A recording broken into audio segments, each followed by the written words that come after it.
السلام عليكم. ازيكم يا حبايبي، عاملين ايه؟ يا رب تكونوا بخير. وحشتوني وحشتوني وحشتوني. بصوا، هتقولوا بتعمل كشري في رمضان؟ بعمل كشري في رمضان. على قد الحيافك مد رجليك. ماله الكشري؟ جميل وطعمه وشكله حلو، وبصوا يفتح النفس. فانا بقى ايه وانا قاعده كده، يا ولاد هتاكلوا ايه هتاكلوا ايه؟ كل يوم كلمه هتاكلوا ايه دي. فطلعت في دماغي، قمت بقى رحت ماسكه لكم كام بصلايه حلوين كده من اللي قلبكم يحبوهم.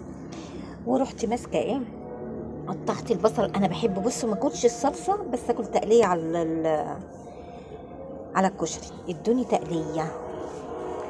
مسكت لكم بقى البصل كله كده قطعته. قسمت البصلايه نصين وقطعتها. مش حلقات، نص حلقه. اللهم صل وسلم وبارك على سيدنا محمد. ما هو كل يوم يا جماعه، كل يوم حيره كده ووجع قلب، فهناكل ايه ونشرب ايه بصراحه. اكتر حاجه بصوا عقدتني في حياتي، قلت هناكل ايه.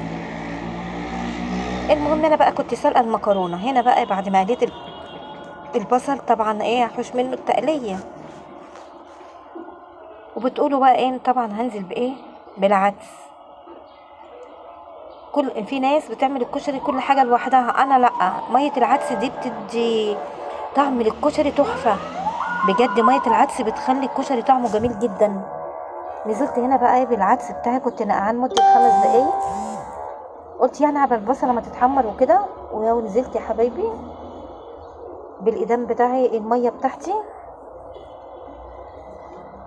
وانا غاسله الرز ومحضراه. وطبعا كنت سلقت المكرونه، طبعا كلكم عارفين المكرونه بتتسلق ازاي يعني.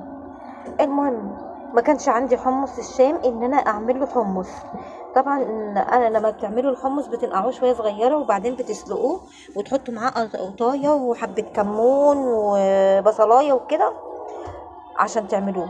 وهنا بقى كنت مقشره ايه حته، كنت مقشره الثوم. قلت اعمل الصلصه